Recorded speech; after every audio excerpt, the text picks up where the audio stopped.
कभी धन में, कभी दौलत में, कभी सुख में, कभी घर में, कभी परिवार में, कभी जाति में, कभी धर्म में। लेकिन तमाम जब जिस दिन ये शरीर खत्म होती है, हमारी जाति धर्म बिरादरी सब खत्म हो जाती है।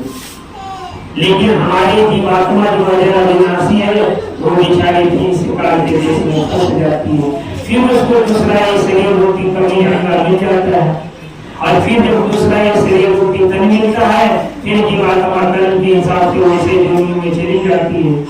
अब सोच लीजिए, मनुष्य तन के नीचे अलावा कोई ऐसा योनि नहीं जिसमें कभी कोई किसी को सत्संग सुनने का मौका मिले और संत महात्मा का दर्शन दीदार हो। तो सोच लीजिए, अगर ये मनुष्य तन पा करके हम अपने जीवात्मा का कल्याण नहीं करा पाए, तो मेरे भाई इसके बाद जो दुनिया है उसमें तो कोई संत महात्मा समझाने आएंगे नहीं, और संत महात्मा समझाएंगे नहीं तो उनकी बात को समझेंगे नहीं, फिर हमारा कहाँ कल्याण है। इसलिए कल्याण का मात्र एक रास्ता मानव तन है, और एक मनुष्य तन हमारा पा चुके हैं। बस हमारी आपकी थोड़ी सी समझ होगी, हमारा आपका कल्याण का मार्ग हो जाएगा। और अगर हम आप थोड़ी सी समझ बुझ नहीं किए, हम अपने मन को मेरे संसार में फंसाते रहे, तो मेरे भाई कहावत कहता आगे पछताने के पीछे पछतानी। भलो अभी ये शरीर में ताकत है, हमारे ऊपर सुंदरता है, हमारे ऊपर दो चार पैसा है, तो हम अपना मन को जितना मचका लें, लेकिन एक दिन ऐसा होगा कि इस संसार में, इस घर से, इस दौलत से, इस परिवार से, इस समाज से, इस जाति बिरादरी से हमारी हुकूमत खत्म होगी। मतलब मेरा कोई सुनने वाला नहीं रहेगा। जब मेरे शरीर में ताकत नहीं रहेगी, मेरे अंदर वो हुकूमत नहीं रहेगी, तो मेरी बात को कोई मानने वाला नहीं रहेगा। और जब हमारी आपकी बात नहीं मानेगा, तो हम आप उसमें हाथ मल मल के पछताएंगे कि हमने बड़ी मेहनत करके इतना जल किया, लेकिन मेरी कोई बात नहीं मानता। हमने झूठ सच करके इतना बना लिया, लेकिन मेरा कोई आदेश पालन नहीं करता। इसीलिए संत महात्मा कहते हैं कि जब तक तेरे अंदर जवानी है, जब तक तुम कुछ कर सकते हो तुम कर लो।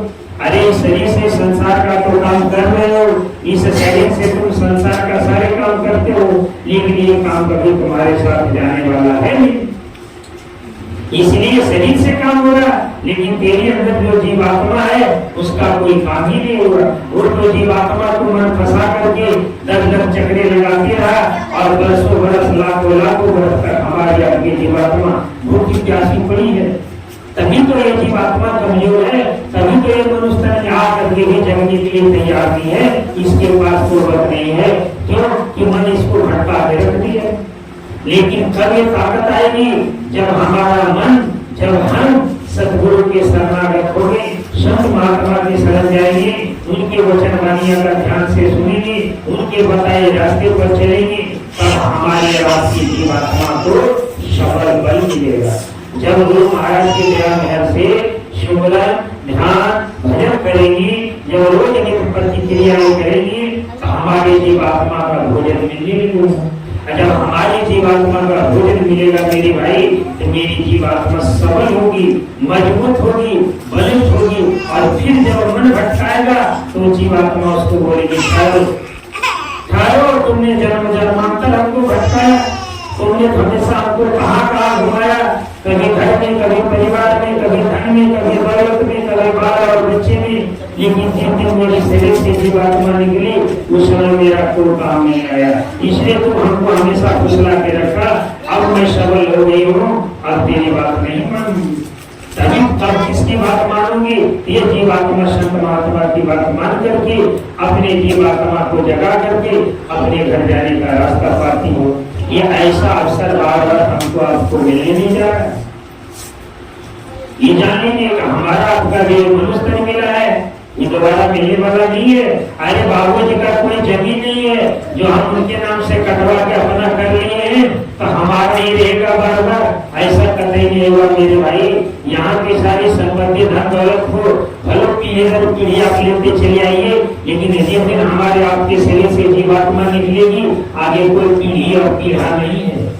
आगे कर्म की पीढ़ा है, फिर घर में हमको वहाँ खींच के ले जाएंगी। वहाँ ऐसा नहीं हम फलाने के बेटे हैं, हम राजा साहब के बेटे हैं, तो हमारे जीवात्मा निकलेगी तो सबसे वहाँ कुर्सी ऊंचे पर रखा जाएगा, ऐसा कतई नहीं। हम आप इस भरम में कभी नहीं किए कि हम बड़े घर के व्यक्ति हैं, हम बड़े दौलतमंद हैं, हम बड़े पढ़े लिखे हैं, हम बड़े समझदार हैं। जब हमारे शरीर से जीवात्मा निकलेगी हमको अलग दर्जा दिया जाएगा, ऐसा कुछ नहीं है। गुरु महाराज कहते बच्चा ऐसा कुछ नहीं होगा। अरे तुम कितनों धन बना लो, कितनों स्त्री बना लो, कितनों यहाँ संसार का बंधन बना लो, वहाँ इसका कोई लेखा जोखा है ही नहीं। लेखा जोखा एक नहीं है, तुम्हारे कर्म।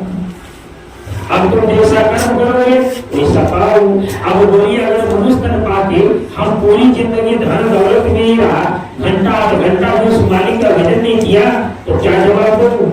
मन में विचार करिए। अरे भाई संसार में हर चीज का तो रास्ता है। 2 रुपया कमाता है तो 2 पैसा मिलता, 2 रुपया मेहनत करके उसका उपार्जन होता। हम आप हाथ चलाते तो भोजन खाते। अगर भोजन रख दिया जाए और हम बनाए ही नहीं, क्या हमारे मुंह में भोजन आ जाएगा? कतई नहीं आएगा। लाख दाल चावल रखा है लेकिन भोजन बनाने के लिए हाथ चलानी पड़ेगी। मेरे गुरु महाराज यही तो कहते कि बच्चा अरे इतना तो तेरा पुण्य जरूर है, तुम पुण्य आत्मा हो, तुम पुण्य है। अगर तुम्हारे पास पुण्य नहीं होता, अगर तुम पुण्य जमा करके नहीं आता तो कोई मनुष्य पता ही नहीं मिलता, तो उसी 84 में चीखते चिल्लाते रह जाता। अरे तुम्हारा तो पुण्य तुमको मनुष्य लाया है, बस थोड़ी सी 2 कदम बढ़ी है। अरे तुम्हारा पुण्य तुमको जोड़ करके तुमको ये मनुष्य दे दिया। अब थोड़ी सी ताकत लगा करके अपने मन को गुरु के शरणागत कर लो। अब गुरु के बताए तो रास्ते को मान लो, सुमरन ध्यान भजन करके तुम्हारे अंदर जो बैठी हुई जीवात्मा उसका आप कर लो। बस यही तो करना। अगर तेरी जीवात्मा जग गई तेरा काम हो गया। अगर ये शरीर पा करके फिर उसी यहाँ के संसार के वस्तुओं को जमा करने में रह जाओगे तो मेरे भाई विचार करिए। हम आप विचार करें, हमारे आपके जो पीढ़ी है दादा पर जाता बताइए का बिहार ले गए, कतई नहीं ले गए, सब छोड़ के चले गए। कहाँ गए हमको आपको पता ही नहीं है। उनका कर्म उसे तन में लेके चला गया। इसीलिए गुरु महाराज कहते हैं, इसीलिए संत महात्मा कहते हैं कि तुमको मनुष्य तन मिला है, ये मनुष्य तन का उपयोग करो। ये मनुष्य तन बार बार मिलने वाला नहीं है। तुम्हारा पूंजी तुमको खींच के लाया है। अगर थोड़ी सी ताकत लगाई तेरी नैया पार है, और अगर थोड़ा सा देर गिराया तो नैया नीचे फेंक हो जाएगी। फिर नीचे खाने से गिनती होगी, वहाँ कोई बचाने वाला नहीं मिलेगा। अब विचार करके देखिए, अगर कोई पंछी अभी कहीं रेगिस्तान में गिर गया होगा, क्या उसको कोई पानी देने वाला रहेगा? अरे भाई हाल फिलहाल इतना बाढ़ हो रहा है, अगर कोई पंछी का घोंसला बह गया होगा, अरे सरकार कोई योजना निकाली होगी कि चिड़िया का घोंसला को सुरक्षा दे दो? कतई नहीं। विचार करके देखिए, यही मनुष्य तन है जिसमें हम सब कुछ अनुभव कर सकते हैं, और इसी से हमारा सारा कल्याण का रास्ता निकलता है। हमारा रामायण भी कहता है कि यही मनुष्य पा करके तुम अपने को कल्याण कर सकते हो। संत महात्मा भी यही कहते कि यही मनुष्य से तुम्हारा कल्याण का मार्ग है। और ये मनुष्य पा करके अगर हम आप इस पर विचार नहीं कर सके, अपने मन को घंटा घंटा भी नहीं रोक सके, तो हमारा अपना तो फिर दुर्भाग है ही। इसमें महात्मा क्या करेंगे? अरे महात्मा तो बार बार जगाने आते हैं, हमको आपको रोज धराने आते हैं कि कभी तो आज करो। अरे कभी तो एक बार भी ध्यान धर लो, उस मालिक को दर्शन दीदार कर लो। अगर उनकी दया हो गई, तेरे अंदर की आँख खुल गई, तेरी सारी समस्या का हल है। जय